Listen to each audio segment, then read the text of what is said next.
Chapter 11 talks about mass murder and spree murder. So definitions of mass murder and spree murder vary, and both types are relatively uncommon. So the UCR does not specifically collect data on this, and so therefore the most reliable data we have is by looking at the number of victims in a particular homicide event by looking at UCR or NIBRS data. So the distinction here between mass and spree murder is a matter of determining when the homicide incident began and when it ended. So incidents with 3 or more victims have varied relatively little over the 27 years for which we have data. And 3 or more victims is generally the number of victims we're looking for when we're looking at mass murder, spree murder, and as you'll see in the next chapter, serial murder.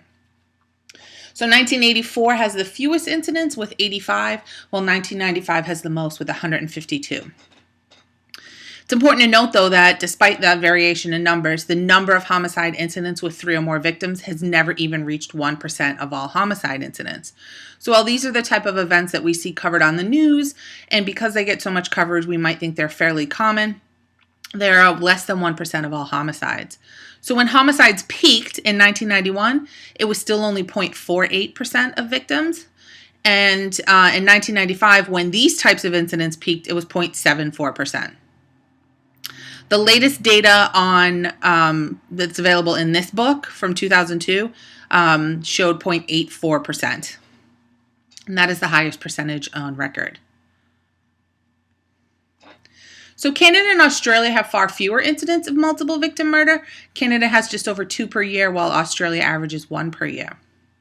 Muzos in 2000 published a study where he looked at data from Australia over a 10-year period. And over that 10-year period, there were 13 mass murder incidents. All offenders were male, and then were 94 individuals killed, 35 of whom were killed by one offender, Martin Bryant. In 1996 in the U.S., the same year Bryant killed 35 in Australia, we had 109 mass multiple victim incidents with more than 357 victims.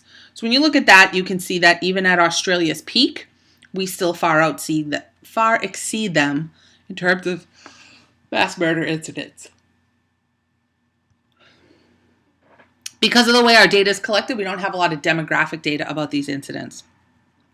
But in 2005, one researcher compared mass murder incidents examined by academics and media outlets. So what is stuff that academics have looked at and researched? What has the media looked at?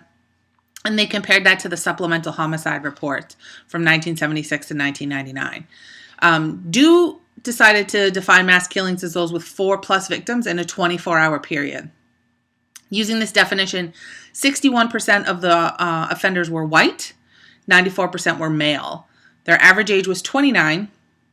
Nearly 70% used firearms, 3% of which were assault weapons. Nearly a third, just over a quarter killed in a public setting, 40% killed family members, another third killed acquaintances, and a quarter killed strangers. The average age of a victim was 28, and 72% of victims were white, while just over half were male. And these incidents were fairly evenly distributed by region.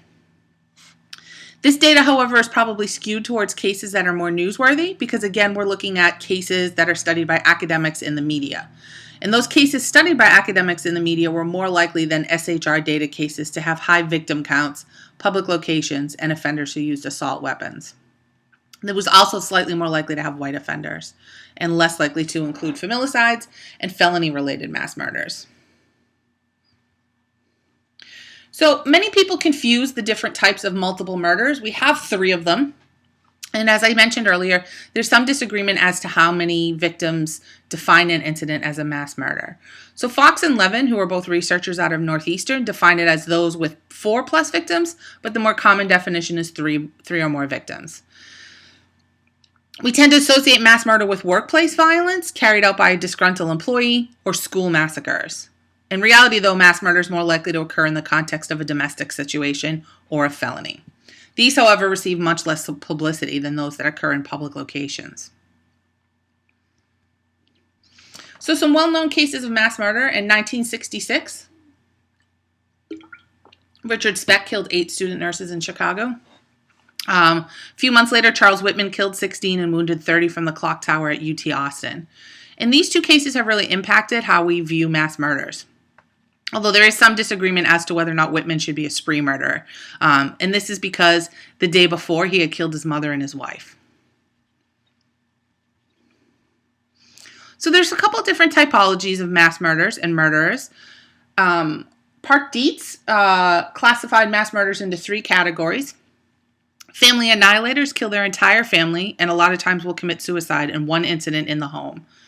The killer here is often the patriarch, who's often depressed and frequently an alcoholic. Pseudo-commandos are obsessed with weapons and often bring an ample supply to complete their massacre. They carefully select a public place where many individuals may be killed, and they frequently commit suicide or force the police to kill them, which is also known as suicide by cop. Set and run killers use methods such as a bombing or a poisoning to kill their victims, but they allow time for their own escape. Holmes and Holmes added 4 additional categories. Disciples kill to attain acceptance from a charismatic leader. They don't usually know their victim, and they're usually chosen by the leader. Disgruntled employees are current employees who are unhappy about something happening at their work, or former employees who've been fired and return to retaliate.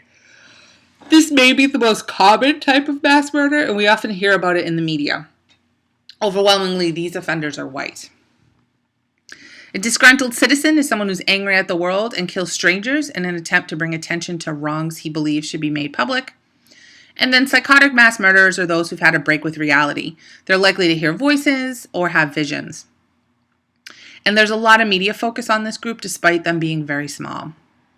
One thing to think about, though, is this is not an exhaustive list. There may be other types of mass murderers, and these categories are not mutually exclusive. So just because someone is a disgruntled employee doesn't mean they might not also fit into another category. So in 1985, 25-year-old Sylvia Segrist drove to the Springfield Mall in Philadelphia, and she began firing a Ruger semi-automatic as she exited her car and ran through the mall. In this event, she killed 3 and injured 6, and she had been diagnosed as a schizophrenic at age 18 and was delusional with violent outbursts.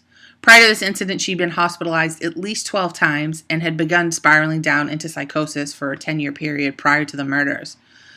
She was found guilty but mentally ill, which is a unique sentence. Not all states have this, and she was sentenced to 3 consecutive life sentences. In 1999, 47-year-old Larry Gene Ashbrook killed 4 teens and 3 adults at a youth prayer service. He rolled a pipe bomb into a church and then opened fire with a 9mm semi-automatic handgun. He then committed suicide. School shooter doesn't appear as a separate category. These killers tend to be white males who strike out against teachers or classmates. They tend to be outcasts from middle-class families who spend time playing elaborate video or computer games. Like pseudo-commando killers, they have an interest in weaponry, and these tend to occur in suburban or rural schools. Fox and Levin then developed a typology based on the motivation of the offender. So we have those who are seeking to get even or retaliate, and these are revenge killers. Those who use this as an opportunity to show how powerful they are. Those who are saving loved ones from a harsh or miserable life. And profit and terror. These appear less frequently in the criminological literature, but these would be people who commit a mass murder because of terror or for profit. It's important to remember that the government can also engage in criminal behavior and government mass murder. So genocide refers to the killing or annihilation of a group of people because they're part of a particular group. We have several examples here, probably the most famous being the Nazi slaughter of Jews. The UN defines genocide as acts committed with intent to destroy, in whole or in part, a national, ethnical, racial, or religious group. So this includes killing members of the group, causing seriously bodily or mentally harm to them, deliberately inflicting on the group conditions of life calculated to bring about its physical destruction, imposing measures intended to prevent births within the group, and forcibly transferring children of the group to another group. Spree killers, on the other hand, kill several victims at different locations within a short period of time. So a mass killer is going to complete all of these in one location. Again, the minimum number is 3 or 4, and there's no cooling off period between the killings, and that's what makes them different from a serial killer. They also do not return to their regular behavior between the killings. Usually there's no typical victims, but just anyone who comes across the offender's path. These are believed to be less common than mass murderers, and they may be motivated by the thrill of killing and the excitement of evading police. Spree often begins with a romantic breakup or other event that angers the killer, and it ends when the killer is either arrested or commits suicide. A couple of well-known spree killers. In February 1958, 19-year-old Charles Starkweather and his 14-year-old girlfriend Caril Fugate were arrested in Wyoming after a 3-day killing spree.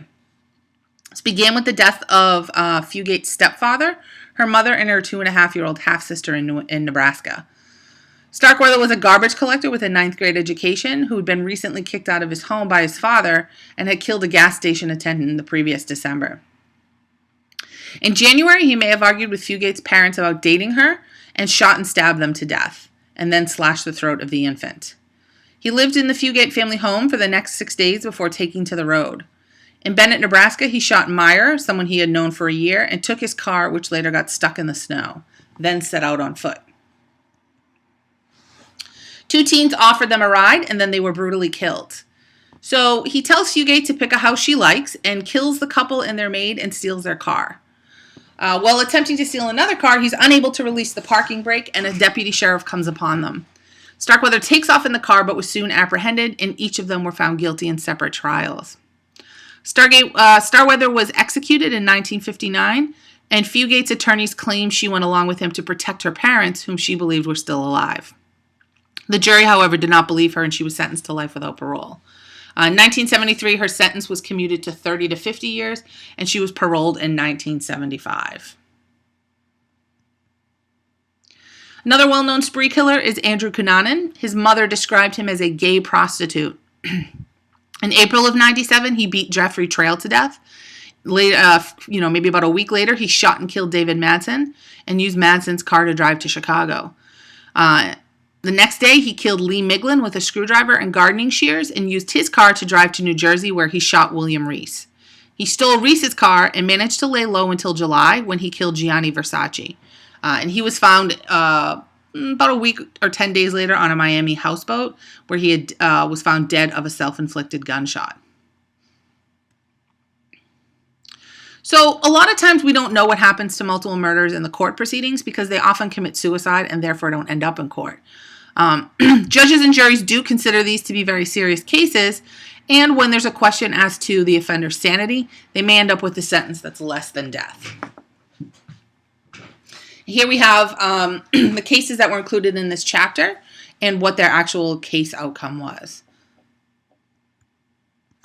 And that wraps up the chapter on mass and spree murder.